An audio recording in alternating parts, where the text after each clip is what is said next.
ఈటీవీలో మంచి రేటింగ్స్తో రాత్రి 8 గంటలకు టెలికాస్ట్ అవుతున్న సీరియల్ బొమ్మరిల్లు.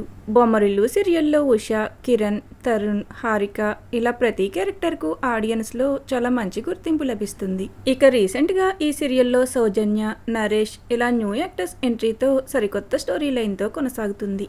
చనిపోయాడు అనుకున్న హారిక బాబు ఇప్పుడు బ్రతికే ఉన్నాడు. అలానే మరొక వైపు నిషా కారణంగా దూరమైన ఉషా, కిరణ్లు ఎలా అయినా తిరిగి ఒక్కటి కావాలి అని ఈ సీరియల్ ఆడియన్స్ అంతా కూడా వెయిట్ చేస్తున్నారు.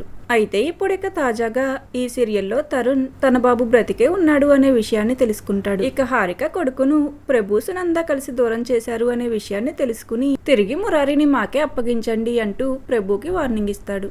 మరి రీసెంట్ గా సీరియల్లో తరుణ్ మురారి గురించి అసలు నిజాన్ని తెలుసుకోవడం మీకెలా అనిపిస్తుంది? అలానే ప్రభు సునందలు మురారిని ఇవ్వడానికి ఒప్పుకుంటారా లేదా?